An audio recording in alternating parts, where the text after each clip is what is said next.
Dr. Garvey, I wanted to ask you about Jamaica's independence on a Mhm. personal note, which we are celebrating this week. Right. I wanted to ask you about your overall thoughts of the past 59 years. What do you feel should be most celebrated, and what would you have liked for us to celebrate more of that we might not have paid enough attention to? We have to question whether we're truly independent when we have to give, honor to the Queen, and we have to go to the Privy Council, and we're still not a republic. Since 1964, 1962, we have to ask ourselves, how independent are we?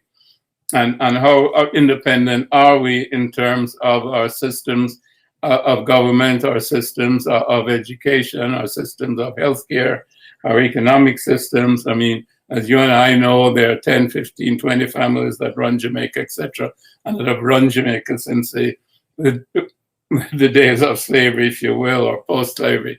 And that continues. So we don't have a proper economic structure within the island that would give prosperity to all. And that is of extreme importance, because what's the purpose of having a government if some people are lording it over other people? That was the principle of slavery.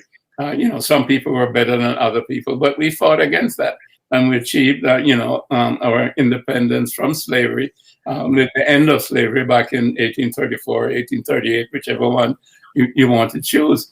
And we have been on our own, since 1964. Of course, we have limitations in terms of budget and so on and so forth, because we never got any reparations.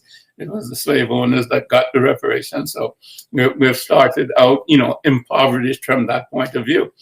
But, we have each other, and that's the important thing. And again, it comes back, I think, to self-hate and not being able to see the beauty in each other, and the actual wealth that we have in terms of our intelligence and in terms of our creativity. And if you look at what the average Jamaican has done, whether they're an athlete or whether they're an entertainer, or so many, of us who have gone abroad and succeeded in many, many different areas where there has not been this sort of domination by that particular group that dominates Jamaica at the present time, and has done so for the past whatever umpteen years. So the talent is there, and the resources are there. And, we have a beautiful island. It should be used properly. It shouldn't be just a place for sun, sand, and fun for these people to come and enjoy. And, very little benefit then comes to the island itself in terms of using our farmers to supply the food, or fishermen to supply the food, and so on. So, those are things that need to be changed, and they need to be changed consciously. Now, we're not saying that any one government, can do this overnight, because again, there's a limitation on that kind of resource, financial resource. But we can do it, little by little, so to speak, and brick by brick, if we have the will to do it. And that's what I don't think is there. We're satisfied to just go on with what has happened before, with small changes here and there. Look at the Jamaican educational system. I mean, it has not been really changed since colonial times. There have been some transformations, and we've tried to make things a little bit better. But do we teach Garvey in school? I mean, Garvey is the heart of Jamaica. I mean, he's a Jamaican that looked at the systems and understood the systems and said, look, man, here's the way that we can go forward. And now he's not being taught in schools. Our history of Jamaica in terms of how we fought against slavery, etc., and what the British did, how many people that they killed, it's not compulsory. Now, excuse me, I shouldn't say that. But how can we have proper citizens who understand what citizenship is, if they don't compulsorily learn the history of the country and how we became a country? How we became free, how we fought, how many people died, whether it's Nani or Sam Sharp or, George William Gordon or whoever. And our heroes, I mean, I mean, we have a wonderful history in Jamaica. It has to be taught. I mean, I know our history, and I'm motivated, by our heroes. Not just Marcus Garvey. I'm motivated by all of our heroes, and like Sam Sharp. I mean, I would rather die on yonder gallows, than be a slave.